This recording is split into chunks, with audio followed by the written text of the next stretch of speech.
to speak more on this, let's now welcome Sifiso Skenjana, Economist and Managing Director of ESG Analytics. Thank you so much for your time this afternoon.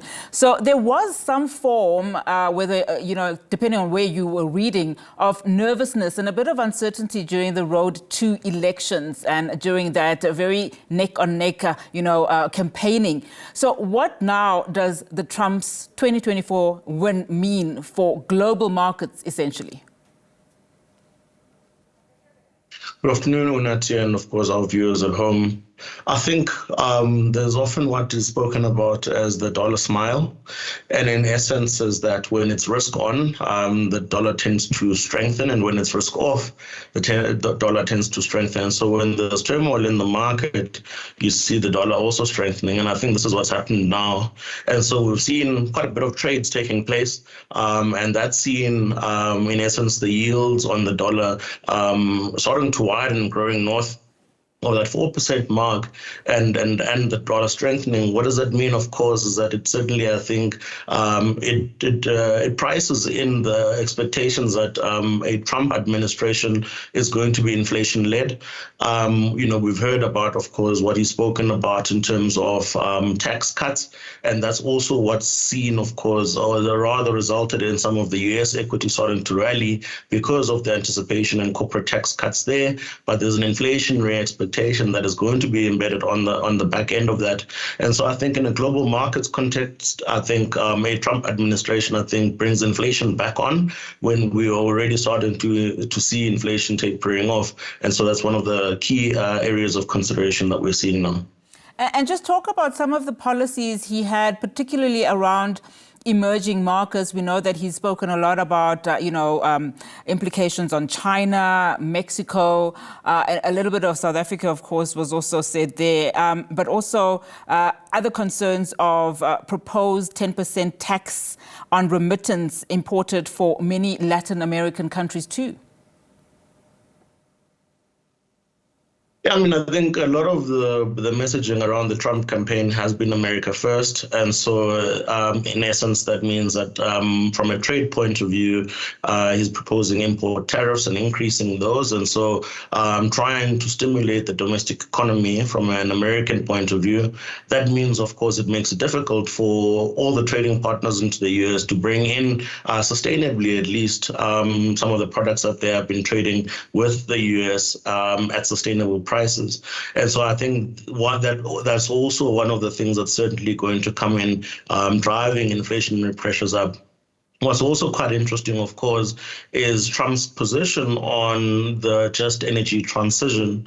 If you remember in his earlier administration that, in essence, he moved the U.S. away from being a signatory from the Paris Agreement, and he had the famous saying, drill, baby, drill, really around then, spurring local oil drilling in the U.S. And so I think that might be quite interesting insofar as it translates into oil prices. I think it might push the oil prices down, especially also on the back of a stronger dollar. And we know in a South African context, a lot of our inflation is imported inflation. 25% of the deviation of our inflation is a result of oil prices. And so that might be at least a temporary reprieve from one perspective. But then I think when you're looking at the yields and the interest rates expectations on the US, it's then going to put pressure on our Reserve Bank, of course, to push interest rates back up on the back of the interest rate differential, which we often talk about as the carry trade, which is the difference between the interest rates in America and South Africa. And so with those increasing in the US, I think we will have pressure from a central banking point of view in South Africa on our interest rates. And so I think there's an impetus or impact rather on trade, but there's definitely going to be a trickle impact into our local inflation as well as our monetary policy positioning going forward. And just on that point about trade, I mean, from that trade perspective, let's talk about the significant relationship South Africa has with the US. I mean, according to the US Comtrade database on international trade, US exports to South Africa were over $7 billion during 2023 alone. So the impact is, I would imagine, very, great if at all, we don't have or continue to have that relationship then with the US. I mean, what do you then foresee in the next couple of months?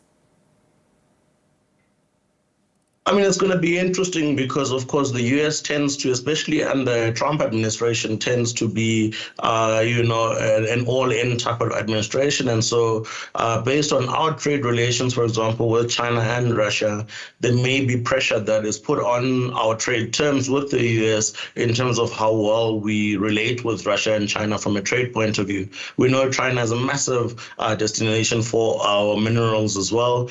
And so that, I think, might be a particular issue. We know that the UK specifically is also not so friendly with the Trump campaign, and so we know that our deciduous fruits largely go to the UK as well. There may be pressure coming into that, and of course we know our oil trade with China, with Russia rather. And so when you then look at that and bring in, for example, AGOA, where there had already been noise around that particular trade arrangement, which is the African Growth Opportunities Act, specifically looking at our relationship, our trade relationship with the US, I think there's certainly in a Trump administration maybe a little bit more pressure on our trade terms with them. We do know that our automotive sector is a large exporter into the U.S. economy as well, and certainly I think that's really going to be interesting. Also contending with the issue around their positioning on, as I said, that the just energy transition, which specifically then, when you look at the likes of VW and Mercedes, they've got 2030 targets on decarbonizing their factories and their production. And those are some of the pressure points, I think, that will continue to embed itself in the way in which we trade with the US. Fantastic. Sifiso, thank you so much for your time. Sifiso Skenjana is an economist and a managing director of ESG Analytics.